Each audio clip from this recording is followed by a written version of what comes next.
السلام عليكم ورحمة الله وبركاته. طلابي في الصف الرابع الأساسي، اليوم في مادة الرياضيات عنوان درسنا الجمع والطرح على الأعداد الكسرية. في هذا الدرس سيكون كل طالب فيكم قادر على أن يجد ناتج جمع عددين كسريين وكذلك طرح عددين كسريين. والآن قبل أن نبدأ الحديث عن جمع وطرح الأعداد الكسرية، هيا نراجع معا مفهوم العدد الكسري. تحدثنا سابقا عن الأعداد وكذلك تحدثنا عن الكسور، وبعد أن أدركنا مفهوم الأعداد وأجرينا عليها العمليات الحسابية من جمع وطرح وضرب وقسمة وكذلك الكسور، بعد أن تعرفنا عليها وتعرفنا أن الكسر يتكون من بسط ومقام ويفصل بينهما خط الكسر، جمعوا لنا مفهوم وهو عبارة عن الأعداد الصحيحة وكذلك الكسور معا، وسمي المفهوم بالعدد الكسري الذي تحدثنا عنه سابقا، وتعرفنا أن العدد الكسري يتكون من عدد صحيح وكذلك كسر عادي. وكما نلاحظ أمامنا دائما الجزء الأيسر هو العدد الصحيح والجزء الأيمن هو الكسر. الكسر يتكون من بسط وهو 3، خط الكسر الذي يفصل ما بين البسط والمقام، وبالأسفل المقام يساوي 4، والجزء الصحيح أي العدد الصحيح يساوي 3. عند قراءة العدد الكسري نبدأ القراءة من جهة اليسار أي من العدد الصحيح، ويقرأ العدد الكسر الذي أمامنا 3 صحيحا و3 أرباع.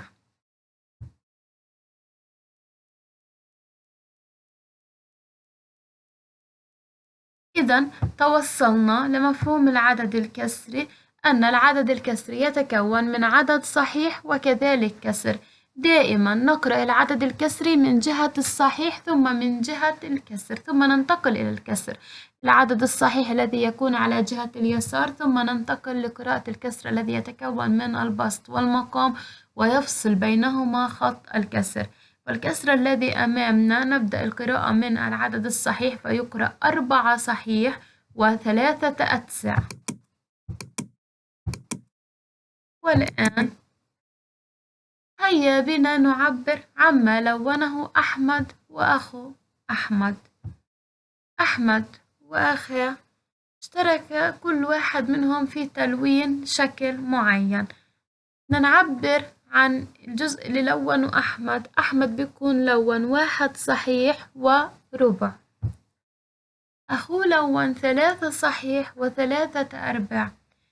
إذا إحنا طلبوا منا نجد مجموع ما لونه أحمد وأخوه لأحمد، بنلاحظ إنه أحمد لون عدد كسري وكذلك أخوه لون عدد كسري، فإذا أنا بدي يكون عندي جمع لعددين كسريين اللي هو مفهوم درسنا اللي إحنا بدنا نتحدث عنه اليوم.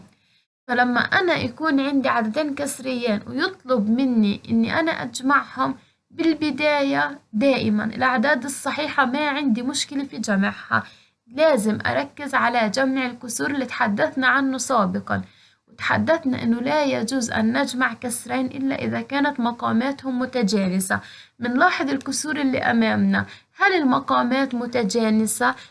الكسور إذا كانت متجانسة أي مقاماتها متساوية. بنلاحظ الكسر الأول ربع، الكسر الثاني 3 أرباع، إذا المقامات متساوية معناها الربع والثلاث أرباع هم كسران متجانسان. كسران متجانسان كما تعلمنا متساويان في المقام، فإذا كان عندي في العدد الكسري الكسرين متجانسان نجمع الكسور ثم نجمع الأعداد الصحيحة. جمع الكسور في الكسور المتجانسة نجمع البسط مع البسط والناتج بنضعه بالبسط والمقام يبقى كما هو، ونجمع العدد الصحيح مع العدد الصحيح ونضعه في الجزء المخصص للعدد الصحيح، فبيكون الناتج اللي أنا بقدر أجمعه ذهنيا 1 زائد 3 ويساوي 4 بالبسط، المقام يبقى 4 كما هو، والعدد الصحيح 1 زائد 3 يساوي 4. إذا العدد الكسري هو 4 صحيح و4 أرباع. 4 أرباع اللي هي 1، أي الناتج يساوي 5 صحيحا في صورة أخرى. إذا إحنا نقدر نستنتج قاعدة إحنا لاحظناها، إنه الجمع والطرح على الأعداد الكسرية بالبداية الجمع مش مفهوم جديد علي.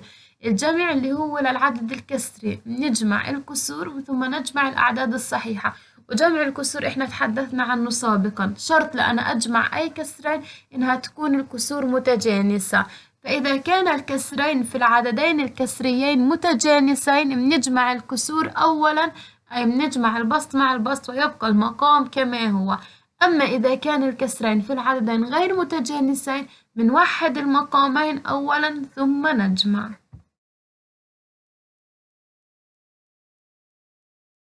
والآن سامية لديها 5 أرغفة وربع من الخبز الأبيض.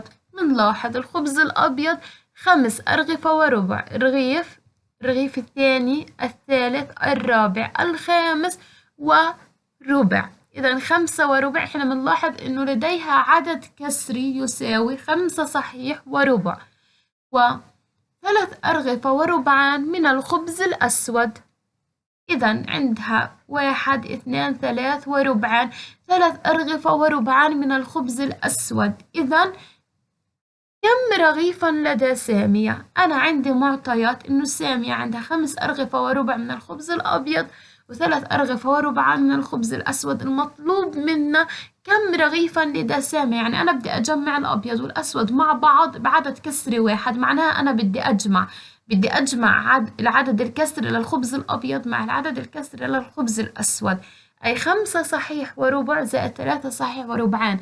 بلاحظ إنه الكسور متجانسة، الربع والربعان هم كسرين متجانسان، إذا بنجمع ذهنيا ربع زائد ربعان 3 أرباع، و5 صحيح زائد 3 صحيح 8 صحيح، أي أن الناتج 8 صحيح و3 أرباع لأن الكسور متجانسة.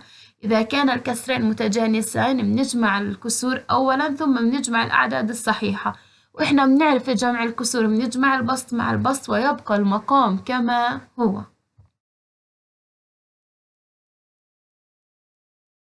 والآن تعلمناها وإحنا فهمناها ولاحظناها وحلينا عليها. عند جمع عددين كسريين، إذا كان الكسرين في العددين الكسريين متجانسين نجمع الكسرين أولا ثم نجمع العددين الصحيحين.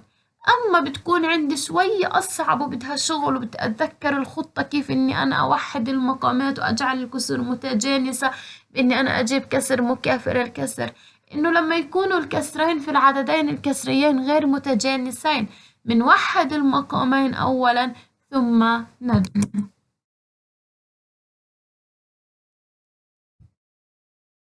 والآن اشترى أبي 3.5 كيلوغرام من التفاح، واشترت أمي 2 صحيح و3/4 كيلوغرام من التفاح.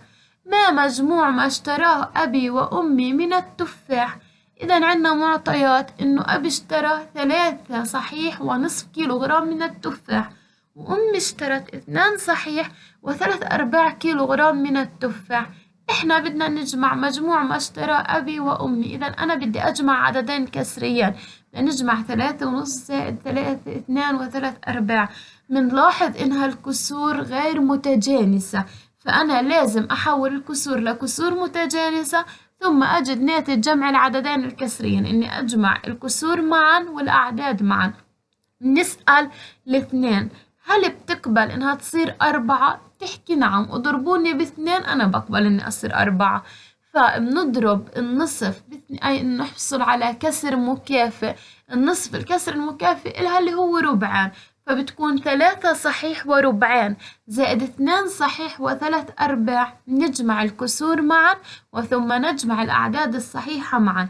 ربعان زائد 3/4 ذهنيا في عقلي 5/4، و3 زائد 2 5، أي أن الناتج 5 صحيح و5/4 كيلوغرام من التفاح مجموع ما اشتراه أبي وأمي. إذا أنا لما أقدر إني أنا أحولهم لكسور متجانسة على طول الأعداد الكسرية بجمعهم ذهنيا، بجمع الكسور معا وكذلك بجمع الأعداد الصحيحة معا، فبيكون الناتج عدد كسري بتكون من عدد صحيح وكسر، وضرورة إنها تكون المقامات متجانس أي الكسور متجانس أي المقامات متساوية عند جمع وطرح الأعداد الكسرية.